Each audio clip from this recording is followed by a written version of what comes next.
جب سورہ یوسف پڑھنے لگے نا، پڑھتے پڑھتے پڑھتے پڑھتے اچانک کہیں پر دھوکے میں، جھٹکے میں، جلد بازی میں زبر کو زیر پڑھ دیا۔ کس نے؟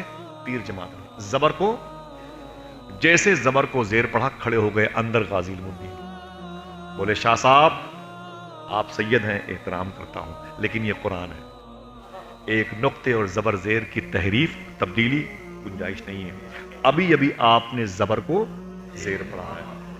پیر صاحب نے غور کیا، بولے او ہاں یہاں مجھ سے یہ فالٹ ہوا ہے۔ اتنا سنا تو پیر جماعت علی نے کہا کہ غازی میں تو یہ سوچ کے آیا تھا کہ تجھے قرآن پڑھنا نہیں آتا، تو مجھ جیسے حافظ قرآن کو لقمہ دے رہا ہے، مجھ جیسے حافظ قرآن کو لقمہ دے رہا ہے، تو مجھے ٹوکتا ہے، تجھے قرآن پڑھنا کیسے آ گیا؟ خدا کی قسم غازی کا جواب سونے کے قلم سے لکھنا۔ غازی کہتا ہے شاہ صاحب آپ نے قرآن مدرسے میں پڑھا ہے، میں نے قرآن اسی جیل میں مدینے والے آقا سے پڑھا ہے۔ اللہ اللہ اللہ محمد رسول اللہ صلی اللہ علیہ وسلم۔ اتنا سنا مصلی لپیٹا، پیر جماعت علی کھڑے ہو گئے، بولے جس کو حضور نے قرآن پڑھایا ہو اسے میں کیا قرآن پڑھاؤں؟ واپس آ گئے۔ غازی المدین کی پھانسی کی تاریخ آ گئی، پوری دنیا انتظار میں تھی غازی شاید بچ جائے، بچے نہیں۔ غازی کو پھانسی کے پھندے پر جیسے کل صبح کو 5 بجے لانا ہے، کتنے بجے؟ پھانسی ہوئی جانی ہے، ہونے والی ہے، 5 بجے لانا ہے۔ 3 بجے اچانک جو ہوٹل کا جیلر تھا نا، وہ ٹارچ لے کے غازی کے کمرے میں گئے، دیکھیں غازی کیا کر رہا ہے، بے ہوش پڑا ہوگا، پھانسی ہونے کو 2 گھنٹے باقی ہیں۔ دیکھا تو مصلی خالی، بستر خالی، غازی غائب، تالا بند، غازی غائب۔ اس نے ٹارچ کی روشنی دی، غازی نہیں ملا، آواز دی غازی، آواز کا جواب نہیں آیا، دائیں بائیں دیکھا آواز نہیں آئی، سیٹی بجائی تو پولیس والے آ گئے، لاٹھیاں برسائی گئی قیدیوں پہ نکال کے، بولو غازی کدھر گیا، غازی کدھر گیا؟ سب نے کہا مجھے نہیں معلوم۔ 1 گھنٹے تک غازی کو ڈھونڈتے رہے، پورے جیل خانے میں سب ملے، غازی نہیں ملا۔ 1 گھنٹے کے بعد جیلر اپنا سر غازی کی جیل کی سلاخوں سے مار رہا تھا، کہہ رہا تھا غازی تو اکیلے کہیں غائب ہو گیا ہے، تیری وجہ سے نہ جانے کتنے پولیس والوں کی نوکری انگریز کل کھا ڈالیں گے، سسپینڈ کر دیے جائیں گے، یہ برٹش گورنمنٹ کا دور ہے، کہاں چلا گیا غازی، میرے بچے یتیم ہو جائیں گے۔ اچانک جیلر کہتا ہے میں نے کیا دیکھا؟ غازی اپنے مصلے پر بیٹھ کے حضور کی نعت پڑھ رہا ہے۔ پھر میں نے ٹارچ کی روشنی سے اندر پریشر مارا، دیکھا تو غازی بیٹھا ہوا حضور کی نعت پڑھ رہا ہے۔ سو جاؤں یا مصطفیٰ کہتے کہتے، کھلے آنکھ صلی اللہ کہتے کہتے، اللہ اکبر۔ تو غازی کو دیکھا تو اس نے کہا کہ غازی المدین، بولے کیا بات ہے؟ بولے جلدی آؤ جلدی آؤ۔ تو غازی اٹھ کر کے مصلے سے پھر اپنی لوہے کی جالیوں کے پاس آیا۔ جیلر نے ہاتھ جوڑ کے کہا غازی تجھے اس نبی کا واسطہ جس نبی نے تجھے اپنی محبت میں ڈبو کے رکھا ہے، صحیح بتا 1 گھنٹے سے تو کہاں تھا؟ غازی نے کہا میں مدینے گیا تھا۔ آئے ہائے اللہ اللہ، کہاں گیا تھا؟ کہاں گیا تھا؟ ایک منٹ، جا سکتا ہے کہ نہیں؟ بولو جا سکتا ہے کہ نہیں؟ سبحان اللہ، یہ مدینے والے کا کرم ہے، جہاں جہاں وہ جا سکتے ہیں وہاں وہاں ان کے غلام بھی جا سکتے ہیں۔ ہاں جا سکتا ہے۔ غازی بولے پھر مدینے شریف گیا تھا۔ جیلر بولا حضور کی بارگاہ میں؟ بولے ہاں۔ بولے یہ تالا بند تھا؟ بولے تالا والا چھوڑ، حضور کا حکم ہو تو تالا کا، سورج نکل آتا ہے، ڈوبا ہوا سورج نکل آتا ہے، کیسی؟ بولے پھر حضور نے کیا کہا؟ غازی رونے لگا، بولے میں گیا تو حضور کی بارگاہ میں حضور کے صحابہ بیٹھے تھے، میرے آقا نے مجھے دیکھا تو فرمایا علی، مولا علی سے علی غازی آ گیا؟ تو فرمایا مولا علی نے جی حضور غازی آ گیا۔ تو میرے آقا فرماتے ہیں علی غازی سے پوچھو ڈر تو نہیں لگ رہا ہے؟ یہ کوئی قصہ کہانی نہیں ہے، جا کے پوچھو تاریخی کتابوں سے۔ بولے پوچھو ڈر تو نہیں لگ رہا ہے؟ غازی کہتے ہیں علی نے مجھ سے پوچھا ڈر تو نہیں لگ رہا ہے؟ تو غازی کہتے ہیں کہ اے علی آقا سے کہہ دیں ابھی تو آدھا گھنٹہ، 1 گھنٹہ، 1 دن، 2 دن کے بعد حضور کے چہرے کو دیکھتا تھا، ڈروں گا کیوں؟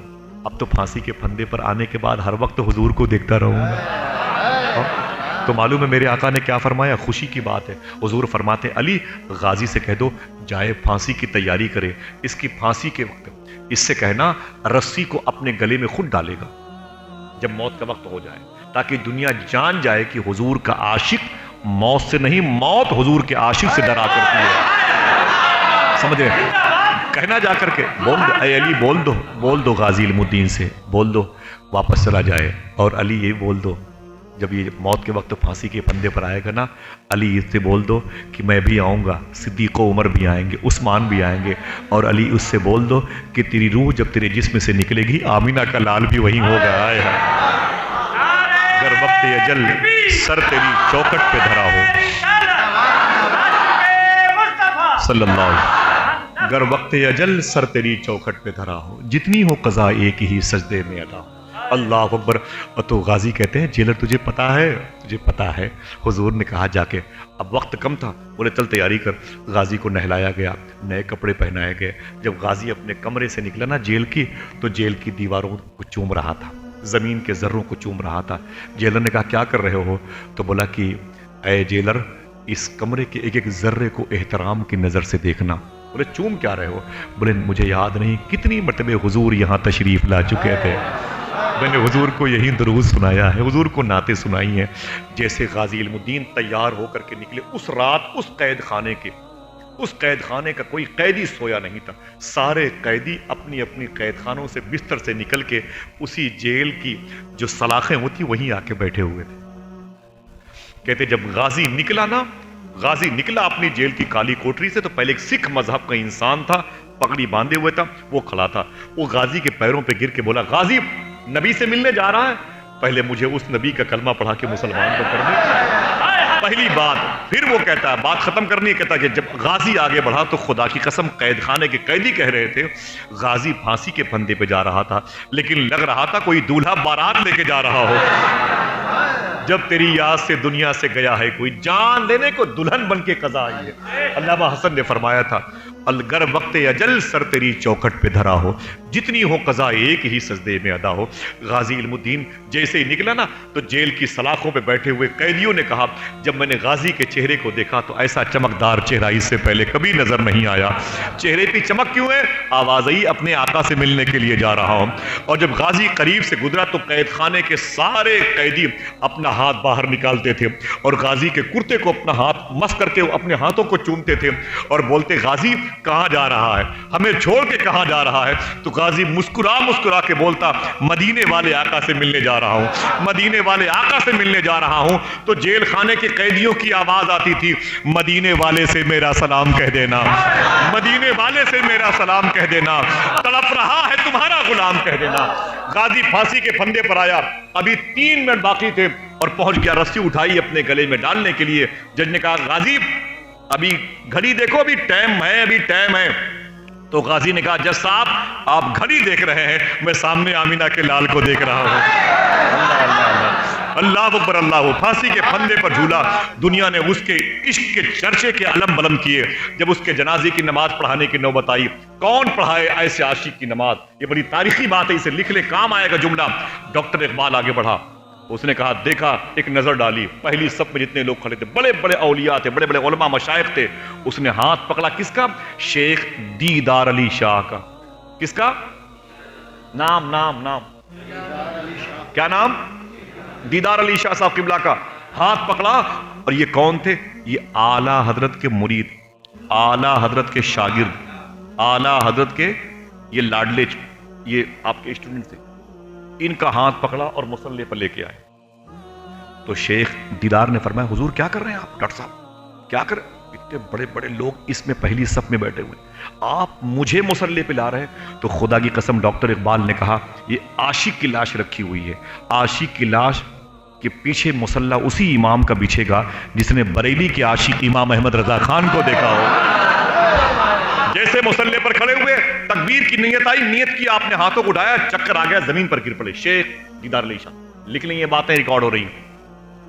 لوگ ہنگامہ، یہ کیا ہوا، یہ کیا ہوا؟ قریب آئے، اٹھایا گیا، پانی کے چھینٹے مارے گئے. شیخ دیدار علی شاہ صاحب کو اٹھے، اپنی پگڑی اتاری، پہلے غازی کے جنازے کے پاس گئے، کفن کھولا، اپنی پگڑی اتار کر کے غازی کے پیروں سے ملا اور مل کے روئے. بولے غازی زندگی بیت گئی قرآن پڑھتے ہوئے، زندگی بیت گئی حدیث شریف پڑھتے ہوئے، بس تحریر مصطفیٰ دیکھی، قول مصطفیٰ دیکھا، کبھی چہرے مصطفیٰ نہیں دیکھا، لیکن آج مصلی تیری جنازے کے پیچھے بچھا کر کے جیسے میں نے تکبیر تحریمہ کی شروعات کی، سامنے آمینہ کے لال کو مسکراتے ہوئے دیکھ لیا۔ اے غازی، تیرے قدموں کی وجہ سے حضور کے چہرے کو دیکھنے کا شرف حاصل ہوا۔ محمد رسول اللہ، جب تیری یاد سے دنیا سے گیا ہے کوئی، جان لینے کو دلہن بن کے قضا آئی ہے۔